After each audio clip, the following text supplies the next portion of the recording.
Welcome to Amigos IAS. So ప్రతిరోజు news పేపర్లలో వచ్చే ముఖ్యమైన కరెంట్ అఫైర్స్ని మీకు అమిగోస్ ఐఏఎస్ అందిస్తూ ఉంది. సో దయచేసి ఈ వీడియోని మీరు లైక్ చేయండి, షేర్ చేయండి, సబ్స్క్రైబ్ చేసుకునేవారంటే సబ్స్క్రైబ్ చేసుకోండి. సో పోటీ పరీక్షలకు అవసరమైన అంశాలను మాత్రమే ఇక్కడ ప్రస్తావిస్తాం. సో రెండు తెలుగు రాష్ట్రాలు జాతీయ అంశాలు, అంతర్జాతీయ అంశాలు, అదేవిధంగా రెండు తెలుగు రాష్ట్రాలకు సంబంధించినవి ఉంటాయి. ఒకటి ప్రతి ఒక్కరికి కూడా ఈ సెషన్ అనేది important. So first of all, మరి తెలంగాణ రాష్ట్రంలో స్టార్టప్ లేదా అంకుర సంస్థలకు మంచి భవిష్యత్తు ఉంది అని చెప్పి KPMG సంస్థ ఒక నివేదికను అందించింది. సో ఈ పర్టికులర్ అంశాన్ని గ్రూప్ 1 మెయిన్స్ రాస్తున్నప్పుడు కూడా మీరు వినియోగించుకోవచ్చు, రైట్. సో మనకు తెలంగాణ రాష్ట్రంలో రీజనల్ రింగ్ రోడ్, ఇప్పటికే ఉన్న ఔటర్ రింగ్ రోడ్, ఈ రెండు ప్రాంతాల మధ్య డెవలప్మెంట్ యాక్టివిటీస్, అదేవిధంగా skill university, 4th city development, ఇలాంటి అంశాలు ఉన్న నేపథ్యంలో అంకుర సంస్థలకు ఎంత మేరకు హైదరాబాద్ అనుకూలంగా ఉంటుంది అని మీరు రాయాల్సి వచ్చినప్పుడు ఈ నివేదిక అంశాలను వినియోగించుకోవచ్చు. మనకేం చెప్పింది KPMG? సూటిగా చెప్పాలి అని అంటే KPMG సంస్థ చెప్పిన అంశాలు, నెంబర్ 1, ఢిల్లీ, ముంబై, బెంగళూరు లాంటి నగరాల కంటే స్టార్టప్ కంపెనీలకు లేదా అంకుర సంస్థలకు హైదరాబాద్ ఒక మంచి వేదిక. సో అక్కడ పెట్టుబడి పెట్టడం ద్వారా లేదా సంస్థను ప్రారంభించడం ద్వారా అభివృద్ధి ఎక్కువగా ఉంటుంది. కారణాలు ఏంటి? సో రీజన్స్ అన్నవి మనకు ప్రత్యేకంగా పేర్కొన్నారు. ఏంటి ఆ రీజన్స్ అంటే, నెంబర్ 1, మనకు కాస్ట్ ఆఫ్ లివింగ్ తక్కువ, జీవన వ్యయం చాలా చాలా తక్కువ.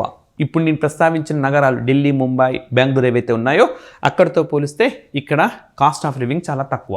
2, ఆఫీస్ మనం స్టార్ట్ చేయాలంటే అద్దెకు భవనాలు కావాలి. ఆ రెంట్ అనేది మిగతా నగరాలతో పోలిస్తే తక్కువ ఉంటుంది. అదేవిధంగా ఎంప్లాయీస్ కానీ సంస్థలు ప్రారంభించిన వాళ్ళు కూడా ఇళ్లలో ఉండాలి.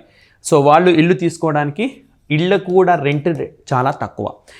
ఈ అన్నింటినీ మించి, ఇప్పుడు నేను చెప్పిన రీజన్స్ అన్నింటినీ మించి మరొక గొప్ప రీజన్ ఉన్నది హైదరాబాద్లో స్టార్టప్ కంపెనీలు అభివృద్ధి కావడానికి. అదేంటంటే హ్యూమన్ రిసోర్సెస్, అంటే మానవ వనరులు. సో హైదరాబాద్ చుట్టూ తెలంగాణ రాష్ట్ర వ్యాప్తంగా మనకు బోర్డు ఇంజనీరింగ్ కాలేజీలు ఉండడం, ముఖ్యంగా స్టెమ్ కోర్సుల్లో ఇక్కడ చదువుతున్న వాళ్ళ సంఖ్య చాలా ఎక్కువగా ఉన్నది. స్టెమ్ కోర్సులు అంటే science and technology, engineering and mathematics. ఈ కోర్స్ చదివిన వాళ్లకు ఎక్కువగా ఈ సంస్థల్లో ఉద్యోగ అవకాశాలు ఉంటాయి. సో మానవ వనరులు, తక్కువ జీవన వ్యయం, అద్దెకు కార్యాలయాలకు కావచ్చు, ఇళ్ళకు కావచ్చు తక్కువ వ్యయంతో లభించడం అన్నది హైదరాబాద్కు ఒక ప్లస్ పాయింట్ అని చెప్పి మనకు KPMG సంస్థ వరల్డ్ ట్రేడ్ సెంటర్తో కలిసి రూపొందించిన నివేదికలో పేర్కొంది. సో మనం ఈ సమాచారాన్ని మెయిన్స్లో కూడా మీకు క్వశ్చన్కి అనుగుణంగా వినియోగించుకోవచ్చు. చాలా ఇంపార్టెంట్ అంశం, రైట్. నెక్స్ట్ వచ్చేసి మనకు ప్రతి సంవత్సరము తెలంగాణ రాష్ట్రంలో సెప్టెంబర్ 9వ తేదీన తెలుగు భాషా దినోత్సవాన్ని నిర్వహిస్తారు. ఇదే ఆంధ్రప్రదేశ్లో ఆగస్ట్ 29వ తేదీన నిర్వహిస్తారు. సో ఆగస్ట్ 29 ప్రత్యేకత అని చెప్పి ఒక వీడియో కూడా అమిగోస్ ఐఏఎస్లో చేస్తున్నాం. సో ఎవరైనా చూడని వాళ్ళంటే అది కూడా చూడండి. ఈ ఆగస్ట్ 29 జాతీయ క్రీడా దినోత్సవంగా కూడా నిర్వహిస్తాం. సో ఆగస్ట్ 29 మనకు గిడుగు రామ్మూర్తి పంతులు గారి జయంతి. అదే సెప్టెంబర్ 9 వచ్చేసి మనకు కాళోజీ గారి జయంతి. సో తెలంగాణ రాష్ట్రం ఏర్పాటైన తర్వాత ఆయన సేవలకు గుర్తుగా ఈ రోజును తెలుగు భాషా దినోత్సవం చేయాలి అని చెప్పి సెప్టెంబర్ 9న ప్రకటించినారు. అండ్ అదేవిధంగా ప్రతి సంవత్సరం కూడా కాళోజీ గారి పేరు మీద ఒక అవార్డును కూడా నెలకొల్పినారు. సో రెగ్యులర్గా వీరిపైన తెలంగాణ ఉద్యమంలో క్వశ్చన్స్ అనేవి వస్తూ ఉంటాయి, రైట్. సో మరి ఈసారి నలిమెల భాస్కర్ కాళోజీ పురస్కారాన్ని అందుకున్నారు. ఈ పురస్కారంలో భాగంగా ఎంత అమౌంట్ అందుతుందంటే 1,01,016 రూపీస్ ఇస్తారు.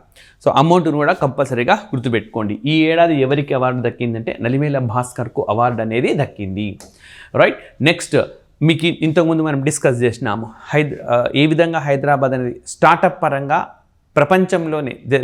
భారతదేశంలోనే ఒక హబ్గా ఎదగబోతుంది అని చెప్పి. సో దానికి సంబంధించి మరొక అంశం, దీన్ని కూడా మీరు జాగ్రఫీలో రీజనల్ రింగ్ రోడ్, అదేవిధంగా ఇప్పటికే ఉన్న ఔటర్ రింగ్ రోడ్, ఈ మధ్య డెవలప్ చేయాలనుకుంటున్న ఈ మధ్య ప్రాంతంలో తెలంగాణ రాష్ట్ర ప్రభుత్వం డెవలప్మెంట్ చేయాలనుకుంటున్న యాక్టివిటీస్ కానీ, ఎందుకనంటే ఇప్పటికే ఉన్న ఔటర్ రింగ్ రోడ్ లోపల అర్బన్ ఏరియాగా, and outer ring road, regional ring road మధ్య సెమీ అర్బన్ ఏరియాగా, ఔటర్ రింగ్ రోడ్ వెలుపల రూరల్ క్లస్టర్గా, ఈ విధంగా 3 విభాగాలుగా విభజించి డెవలప్మెంట్ చేయాలని చెప్పి తెలంగాణ ప్రభుత్వం ప్రతిపాదించింది. ఈ నేపథ్యంలో ఇక్కడ రవాణా సదుపాయాలు కానీ ఇవన్నీ కూడా మనం పరిశీలించాలి. మరి స్కిల్ యూనివర్సిటీ ఇక్కడ ఉన్నది మనకు స్కిల్ యూనివర్సిటీ, రైట్. ఈ స్కిల్ యూనివర్సిటీకి తేలిగ్గా చేరుకునేందుకు రవాణా వ్యవస్థను రీడిజైన్ చేయాలని చెప్పి ప్రభుత్వం నిర్ణయించింది. ఇప్పటికే హైదరాబాద్లో 69 కిలోమీటర్ల మేర మనకు మెట్రో సదుపాయం ఉన్నది. సో దీన్ని 78 కిలోమీటర్ల మేర పెంచాలనేది ప్రతిపాదన. మరి ఎయిర్పోర్ట్ నుంచి స్కిల్ యూనివర్సిటీకి చేరుకోవాలంటే ప్రస్తుతం అయితే 2 ఆప్షన్స్ చూస్తున్నారు. సో ఎయిర్పోర్ట్ నుంచి మనకు స్కిల్ యూనివర్సిటీకి వయా శ్రీశైలం రోడ్, సో మరొకటి via Raviryal road. So airport నుంచి మనకు స్కిల్ యూనివర్సిటీకి. సో ఈ విధంగా మధ్యలో ఇంపార్టెంట్ ఏరియాస్ అన్నింటిని కూడా కనెక్ట్ చేస్తారు. సో ఈ విధంగా రవాణా సదుపాయాన్ని కూడా మెరుగుపరచాలి అని చెప్పి రాష్ట్ర ప్రభుత్వం నిర్ణయించింది. సో ఈ నేపథ్యంలో మనకు ఈ పర్టికులర్ న్యూస్ ఇష్యూ ఏదైతే ఉన్నదో చాలా ఇంపార్టెంట్గా చెప్పుకోవచ్చు. అండ్ నెక్స్ట్ వచ్చేసి స్వచ్ఛ వాయు సర్వేక్షణ్ ర్యాంక్స్ వచ్చినాయి. మీరు ఏ ఎగ్జామినేషన్ రాసినా ఇందులో డేటా నుంచి మనకు యాజ్ ఇట్ ఈస్గా క్వశ్చన్స్ అనేవి వస్తాయి. సో జనాభా ఆధారంగా నగరాలను డివైడ్ చేశారు, డివైడ్ చేసి ర్యాంకులను ప్రకటించినారు. సో ముందుగా ఏం చేద్దామంటే జాతీయ స్థాయి ర్యాంకులను ముందుగా నేర్చుకుందాం. జాతీయ స్థాయి ర్యాంకులు నేర్చుకున్న తర్వాత ఇది అందరూ మీరు ఆంధ్రప్రదేశ్ అయినా తెలంగాణ అయినా నేషనల్ లెవెల్ ర్యాంక్స్ నేర్చుకోవాల్సిందే, రైట్. అండ్ నెక్స్ట్ ఫేజ్లో ఏ రాష్ట్రం వాళ్ళు ఆ రాష్ట్రానికి సంబంధించింది. సో ముందుగా జాతీయ స్థాయిగాన మనం చూస్తే చూడండి, first of all more than 10 lakhs 10 లక్షల జనాభాకు మించి మోర్ దాన్ 10 lakhs. సో ఇందులో గానం మనం చూస్తే ఫస్ట్ ప్లేస్ సూరత్, గుజరాత్లోని సూరత్, మోర్ దాన్ 10 lakhs ఇది. సో ఎక్కడికక్కడ జనాభా ఆధారంగానే గుర్తుపెట్టుకోవాలి, ఎందుకంటే ఎగ్జామినేషన్లో యాజ్ ఇట్ ఈస్గా ఈ డేటా పైన క్వశ్చన్స్ 100% ఉంటాయి. ఇటీవలి కాలంలో అటు తెలంగాణ కావచ్చు ఇటు ఆంధ్రప్రదేశ్ కావచ్చు జరిగిన ఎగ్జామినేషన్స్ చూడండి, మొత్తం డేటాతో సహా క్వశ్చన్స్ కింది వాన్లో సరైనది ఏది అని చెప్పి డంప్ చేశారు. కాబట్టి ఖచ్చితంగా మనం చెప్పొచ్చు రానున్న గ్రూప్ 2 ఎగ్జామినేషన్లో దీనిపైన ప్రశ్న అనేది ఖచ్చితంగా ఉంటుంది. గ్రూప్ 2 కావచ్చు, గ్రూప్ 3 కావచ్చు, రైట్. సో మనకు 10 lakhs పైన నగరాల్లో ఫస్ట్ సూరత్, సెకండ్ జబల్పూర్ మధ్యప్రదేశ్లో ఉంటుంది, థర్డ్ వచ్చేసి మనకు ఆగ్రా. సో ఈ 3 రైట్ గుర్తుపెట్టుకోండి. అండ్ నెక్స్ట్ వచ్చేసి 3 to 10 lakhs మరొక కేటగిరీ వచ్చేసి 3 to 10 lakhs, ఒకటేమో 10 lakhs అబోవ్. మరి 3 to 10 lakhs కానీ చూస్తే ఫిరోజాబాద్, అమరావతి. సో అమరావతి అనేది ఇది మహారాష్ట్రకు సంబంధించింది. అండ్ నెక్స్ట్ మూడోది వచ్చేసి ఝాన్సీ, సో ఉత్తరప్రదేశ్లోని ఝాన్సీ, ఇది 3 to 10 lakh. మరి లెస్ దాన్ 3 lakh మరొక కేటగిరీ, అంటే 10 lakhs పైన ఒక కేటగిరీ, 3 to 10 lakhs ఒక కేటగిరీ, లెస్ దాన్ 3 lakhs ఒక కేటగిరీ. ఇందులో మనకు రాయ్ బరేలీ ఉత్తరప్రదేశ్లో ఉంటుంది. అదేవిధంగా ఇది చాలా important Nalgonda. So Nalgonda second ప్లేస్ని ఆక్రమించింది తెలంగాణ. మూడో ప్లేస్లో వచ్చేసి మనకు నల్లగఢ్, హిమాచల్ ప్రదేశ్లోని నల్లగఢ్. సో ఇవి మనకు జనాభా ఆధారంగా ర్యాంక్స్ అన్నమాట. Less than 10 lakhs, 3 lakh to 10 lakhs and less than 3 lakhs, right. So ఇవి జాతీయ స్థాయి ర్యాంకులు. మీరు ఏ రాష్ట్రమైనా సరే ఖచ్చితంగా గుర్తుపెట్టుకోవాల్సినవి. నెక్స్ట్ మనకు సపరేట్గా రాష్ట్రాల వారీగా వెళ్తే, సో తెలంగాణ గాన మనం చూస్తే ఇది జాతీయ స్థాయి ర్యాంక్, ఆంధ్రప్రదేశ్ అని నేర్చుకోవాలి, రైట్. మరి మనం రాష్ట్రాల వారీగా చూద్దాం. మొత్తం దేశవ్యాప్తంగా 10 లక్షలకు పైగా జనాభా, సో మళ్ళీ మోర్ దాన్ 10 lakhs ఈ కేటగిరీ. Hyderabad 25th place. ఇందులో హైదరాబాద్ ఎన్నో ప్లేస్లో ఉన్నది? 25th ప్లేస్లో ఉన్నది. మోర్ దాన్ 10 lakhs కదా హైదరాబాద్లో జనాభా ఉన్నది. సో మొత్తం 47 నగరాలు ఉంటే హైదరాబాద్ 25th ప్లేస్. 163.3 మార్క్స్ సంపాదించింది హైదరాబాద్. మార్కులను గుర్తుపెట్టుకోండి. అదేవిధంగా మనకు 3 లక్షల లోపు జనాభా ఉన్న నగరాల జాబితాలో, అంటే ఈ కేటగిరీలో ఆల్రెడీ చూసినాం, దేశంలోనే నల్గొండ మనకు 2వ స్థానంలో ఉన్నది. ఓకే, దేశంలోనే 2వ స్థానంలో ఉన్నది, రైట్. నెక్స్ట్ వచ్చేసి ఇదే కేటగిరీలో సంగారెడ్డి 8వ స్థానంలో ఉంది. ఇదే కేటగిరీలో సంగారెడ్డి 8వ స్థానంలో ఉన్నది.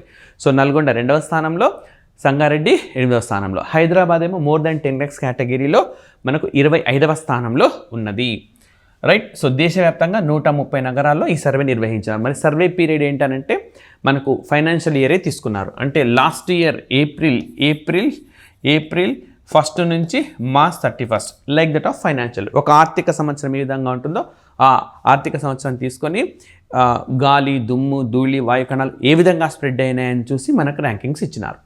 ఇప్పుడు మళ్ళీ మనం ఆంధ్రప్రదేశ్కు గానా వస్తే 10 లక్షలకు పైగా జనాభా ఉన్న నగరాల్లో అంటే ఈ కేటగిరీలో విజయవాడ 9వ స్థానంలో ఉన్నది.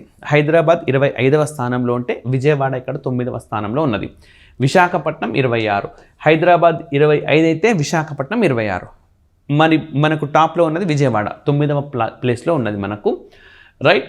అండ్ నెక్స్ట్ వచ్చేసి మనకు 3 నుంచి 10 లక్షల ఈ కేటగిరీ ఇప్పుడు 3 to 10 lakh కేటగిరీలో మనకు గుంటూరు 10వ స్థానంలో ఉన్నది, రాజమండ్రి 17వ స్థానం ఉన్నది, గుంటూరు 10, రాజమండ్రి 17, నెల్లూరు 19, కర్నూలు 23, కడప 25, అనంతపురం 33. సో ఈ విధంగా ఉంది. మరి 3 లక్షల లోపు జనాభా, సో 3 lakhs లోపు. సో ఈ కేటగిరీలో మనకు ఒంగోలు 17, చిత్తూరు 21, శ్రీకాకుళం 22, విజయనగరం 24 స్థానాల్లో ఉన్నాయి. సో పీరియడ్ అక్కడ ఇక్కడ సేమ్. ఇప్పుడు జాతీయ స్థాయి ర్యాంకులు above 10 lakh, between 3 to 10 lakh, less than 3 lakh. జాతీయ స్థాయి నేర్చుకోండి, ఏ రాష్ట్రానికి సంబంధించినవి ఆ రాష్ట్రం నేర్చుకుంటే కేటగిరీ వైజ్ నేర్చుకోవడం వల్ల ఖచ్చితంగా మీకు 2 to 3 మార్క్స్ ఈ అంశం నుంచి వస్తాయి, రైట్. ఇది స్వచ్ఛ వాయు సర్వేక్షణకు సంబంధించిన ర్యాంక్స్. నెక్స్ట్ వచ్చేసి కార్గిల్ యుద్ధం చేశామని ఎట్టకేలకు పాకిస్తాన్ అంగీకరించింది. సో పాకిస్తాన్కి సంబంధించిన డిఫెన్స్ డే జరిగింది. మన దగ్గర కూడా air force day, defence day జరుగుతుంటాయి కదా, వాళ్ళ దగ్గర జరిగింది. సో మరి ఈ సమావేశంలో మాట్లాడుతూ ఆ దేశ సైన్యాధికారి చెప్పేసినారనమాట, భారతదేశంతో మేము 1948లో, 1965లో, 1971లో కార్గిల్ యుద్ధం, సియాచిన్ ఘర్షణ ఇన్ని జరిగినాయి. సో ఇక్కడ ఎంతోమంది సైనికులు ప్రాణాలు కోల్పోయినారని చెప్పినారు. సో ఇప్పటిదాకా అసలు కార్గిల్లో యుద్ధమే జరగలేదు అంటూ బుకాయించిన పాకిస్తాన్ దీంతో ఇది యుద్ధమే అని చెప్పి అండ్ ఓటమి పాలైనట్టుగా కూడా అంగీకరించినట్లయింది, రైట్. సో ఇది మనకు ఇంపార్టెంట్ అంశము. అండ్ నెక్స్ట్ వచ్చేసి ప్రపంచంలోనే అతిపెద్ద ఐఫోన్ అనేది భారత సంతతికి చెందిన వ్యక్తి బ్రిటన్లో తయారు చేశారు. సో చాలా ఇంపార్టెంట్. సో యాపిల్ సంస్థ ఐఫోన్ అని ప్రపంచవ్యాప్తంగా ఉన్న డిమాండ్ మీకు తెలిసిందే. So iPhone 15 Pro Max, so 6.7 అంగుళాల స్క్రీన్ తోటి దీన్ని తయారు చేసినారు. ఎవరు అనంటే tech content creator Arun మైనీ, okay, Arun మైనీ అనమాట. సో ప్రపంచంలోనే అతిపెద్ద ఐఫోన్ ప్రతిరూపంగా ఇది గిన్నెస్ రికార్డును సాధించింది, రైట్. మిస్టర్ హుజూద్ బాస్ పేరిట సాంకేతిక సంబంధించిన సమాచారాన్ని అందిస్తూ యూట్యూబ్లో అరుణ్ ఇప్పటికీ పేరు పొందినారు. సో ఈయననే దీన్ని తయారు చేసినారు. ఈయన బ్రిటన్లో ఉన్న భారత సంతతికి చెందిన వ్యక్తి, పర్సన్ ఆఫ్ ఇండియన్ ఆరిజిన్గా చెప్పుకోవచ్చు. సో ఇటీవలి కాలంలో అరుణ్ ఎందుకు వార్తల్లో ఉన్నారు, ఈయన ఎవరు, ఇట్లా మనకు క్వశ్చన్స్ కూడా. అరుణ్ మైనీ ఈయన పూర్తి పేరు. అండ్ నెక్స్ట్ వచ్చేసి ఇటీవలే భారత ప్రధానమంత్రి రష్యాకు వెళ్ళారు. రష్యాకు వెళ్ళిన స్వల్ప కాలంలోనే ఉక్రెయిన్కు కూడా వెళ్ళారు. సో ఈ 2 దేశాల మధ్య గత 2-2.5 సంవత్సరాలుగా ఎడతెరిపి లేకుండా యుద్ధం జరుగుతూనే ఉన్నది. ప్రాబబ్లీ ఈ యుద్ధం ముగిసేందుకు భారత్ దౌత్యాన్ని స్టార్ట్ చేసింది అని ప్రపంచవ్యాప్తంగా వార్తలు వస్తున్నాయి. భారత్ చైనాతోటే ఈ యుద్ధం విరమణ అనేది సాధ్యమవుతుంది అని చెప్పి కూడా ప్రపంచ మీడియా చెప్తున్న నేపథ్యంలో ఇటు 2 దేశాలను భారత్ ప్రధాని సందర్శించడం, మరి ఇప్పుడు తాజాగా రష్యాకు భారత రక్షణ రంగ సలహాదారు, national security adviser Ajit Doval వెళ్తూ ఉన్నారు. సో ఈ నరేంద్ర మోడీ భారతదేశానికి ప్రధాని అయిన కాలం నుంచి ఈయననే NSA, నేషనల్ సెక్యూరిటీ అడ్వైజర్గా ఉన్నారు. ఈ పదవిని చేపట్టిన మొట్టమొదటి వ్యక్తి ఎవరంటే బ్రజేష్ మిశ్రా. సో మరి నేషనల్ సెక్యూరిటీ అడ్వైజర్గా బాధ్యతలు స్వీకరించిన అజిత్ దోవల్ వరుసగా 3వసారి బాధ్యతలు స్వీకరించినారు ఆయన. అండ్ రష్యాకు వెళ్ళి అక్కడ చైనా, రష్యా అధికారులతో మాట్లాడబోతున్నారు. సో యుద్ధ విరమణ దిశగా ఇది ఒక సంకేతంగా చెప్పుకోవచ్చు. ఇది గాన సఫలీకృతమైతే ప్రపంచవ్యాప్తంగా అంతర్జాతీయ వ్యవహారాల్లో భారత్కు ఏ మేరకు పట్టుంది అన్న అంశం కూడా వెల్లడవుతుంది. సో కీలకమైన అంశంగా మనం దీన్ని చూడాల్సి ఉంటుంది.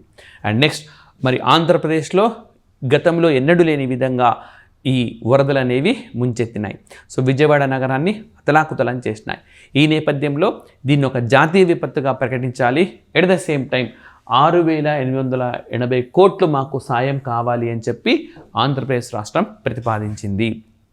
సో దాదాపుగా 7 లక్షలకు పైగా మంది దీని ప్రభావానికి గురైనారు అని చెప్పి కూడా రాష్ట్ర ప్రభుత్వం ఈ నివేదికలో పేర్కొంది. సో విపత్తు నిర్వహణ ఇట్లాంటి అంశాల్లో, అదేవిధంగా ఫర్ ఎగ్జాంపుల్ తెలంగాణలో హైడ్రా యాక్టివిటీ జోరుగా కొనసాగుతున్నది. సో ఎందుకనంటే చెరువును ఆక్రమించుకున్న ప్రాంతాలను వాళ్ళు కూలగొట్టేస్తూ ముందుకు వెళ్తూ ఉన్నది. మరోవైపు సుప్రీంకోర్టు ఈ బుల్డోజర్ సంబంధించిన స్పష్టమైన గైడ్లైన్స్ ఉండాలి అని చెప్తూ ఉన్నది. సో దేశవ్యాప్తంగా ఈ కూల్చివేతలకు సంబంధించి చర్చ ఉన్నది. మరి మరోవైపు విజయవాడలో కూడా ఇదే సమస్య. చెరువుకు సంబంధించిన ఈ స్థలాలను ఆక్రమించుకున్నారన్నది సో సహజంగా రాజకీయ ఆరోపణలు ఉండనే ఉంటాయి. రాజకీయ ఆరోపణ జోలికి పోకుండా మనం జాగ్రత్తగా ప్రకృతిని కాపాడుకోకుంటే ఎలాంటి విపత్తులు సంభవిస్తాయో ఇటీవల జరిగిన విజయవాడలో లేదా ఖమ్మం జిల్లాలో లేదా హైదరాబాద్లో జరుగుతున్న పరిణామాలు స్పష్టంగా సూచిస్తున్నాయి. హైడ్రా అవసరం ఏంటి అని చెప్పి క్వశ్చన్ వస్తే సమాచారాన్ని వినియోగించుకోవచ్చు. మరి హైదరాబాద్ సంబంధించిన హైడ్రా ఈ ఆంధ్రప్రదేశ్ సమాచారం వినియోగించుకోవచ్చా అంటే చెరువులను ఆక్రమించుకోవడం వల్ల జరిగే ప్రమాదాలను ఉదాహరించేందుకు ఏదైనా తీసుకోవచ్చు మనకు, రైట్? సో ఇది మనకు ముఖ్యమైన అంశం. సో ఇవి ఈరోజు మనకు న్యూస్ పేపర్లో వచ్చిన పోటీ పరీక్షలకు అవసరమైన సమాచారం. ప్రతిరోజు ఇలాగే అందిస్తూ ఉంటాం. దయచేసి వీడియోని లైక్ చేయండి, షేర్ చేయండి, సబ్స్క్రైబ్ చేసుకోవాలంటే సబ్స్క్రైబ్ చేసుకోండి. Thank you very much.